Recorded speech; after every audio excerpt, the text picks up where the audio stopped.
speak to so many comrades in one room, and I also just want to thank the kitchen for providing me my breakfast just now. I want to start off by talking about the NATO rally that just happened around 5 months ago, May 17th through May 20th. At its peak, there were 15,000 people marching out there. And this is a huge accomplishment. This is against a liberal administration. This is against a liberal Chicago mayor. And this is an attack on neoliberalism. I think...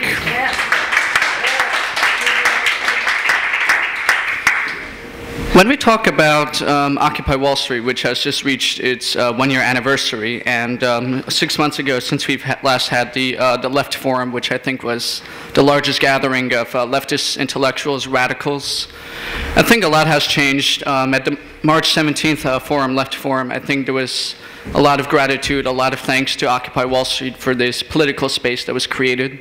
There was also, I think, a lot of annoyance, a lot of ingratitude because Occupy didn't fit this construct that many leftists envision. I'm happy to say Workers' World is not one of those groups.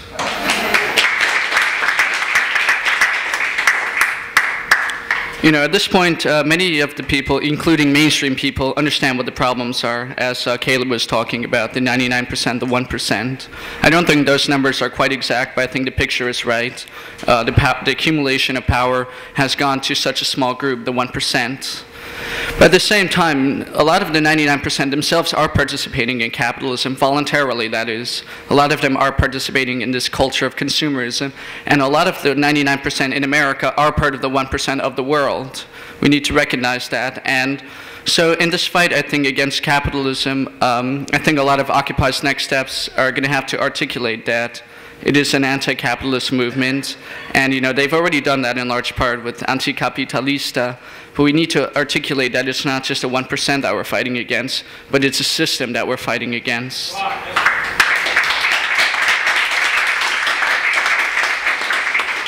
The next few months over us are, I think, going to be really dangerous few months. We have the electoral elections coming up. They nearly destroyed the movement up north in Montreal. And just yesterday, the class, the student anarcho-syndicalists, they've had their victory against the student strike. Yeah. And in the strike dead over here, and I would just like to, can you bring the, Lauren, can you bring the magazine? In America, we have a new strike debt campaign, which is based off the strike debt campaign of Montreal. There's a really good quote here that I would like to just bring up. The last thing the 1% wants, as the world economy continues to teeter from crisis to crisis, is to give up on one of their most powerful moral weapons, the idea that decent people always pay their debts.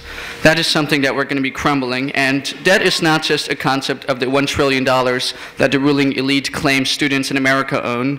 Debt is the whole concept and framework for the military-industrial complex, for neoliberal imperialism.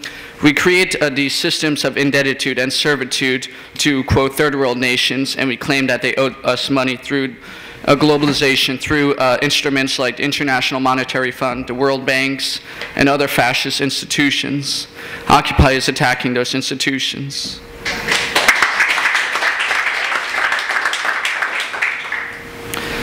But I'll be blunt. In talking about this fight of overthrowing capitalism, I'm not quite sure that a revolution is going to be the one to do that, at least not in the United States.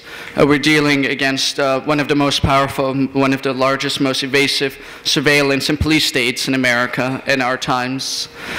I think what we're going to be seeing is we're going to be seeing a combination of both underground, decentralized, coordinated actions, something like a decisive version of Weather Underground, a decisive version of Environmental Liberation Front. I think Occupy has still failed to identify the different nodes of capitalism. We've had a convergence on Wall Street, but it's not just Wall Street that's leading to capitalism. Wall Street is one of the centers of it, but we've still identified to failed to identify a lot of the different people, a lot of the weak nodes of capitalism. We've had our successes, though. We've attacked different institutions like Bank of America. Bank of America, which is funding the prison industrial complex, which have had credit default swaps. And because of Occupy, just a month ago, the Democratic National Convention, because of Occupy, they moved all of their money out of Bank of America into amalgamated credit unions. Entire towns like San Francisco, Brocktown, Massachusetts, they've moved their money out of Bank of America. That is huge. And same goes for ALEC, American Legislative Exchange Council, which has funded policies like the SB 5 anti-union bill or the racist stand your ground bill, which was used to justify Trayvon Martin's murderer. Occupy has made those accomplishments, but these are piecewise accomplishments. And Occupy has, for the most part, been an above-ground movement, a nonviolent movement, and I think that's the way it should be. People definitely should be fighting back, and I support them in doing that. But we need to start having a conversation about having an underground movement working tandem with this above-ground movement. And let's talk about media. Chairman Mao himself recognized the potential of media, of a cultural revolution. The 1%, 95% of the mainstream media that we have, that is owned by just 4 corporations. That is a brilliant move on their part. On the other hand, with the left, which in itself is, I think, making up the minority of the media. How many groups do we have making that? But then Occupy came, and they had all these different social media gurus. I myself work on Twitter, Occupy Wellness TNYC, which in itself has 125,000 followers, and that is huge. The Title magazine I'm holding, which is our version of Occupy Theory, we've distributed 100,000 of these copies. These are huge numbers, and in order to facilitate those huge numbers, we need to be looking at who our audience is. We need to be looking at material support, fundraising for these institutions, and looking to combine multiple different views politically, culturally, and merging those together to create a really strong social media to promote our agenda. And so my brief proposal here is, to both celebrate our past achievements. We have a lot of achievements, but it's also to look upon ourselves critically, look at what we're doing. We're repeating a lot of different tactics, a lot of failed strategies, and it's time that we reanalyze them and go on for a future, which I think is a lot brighter now. Thank you.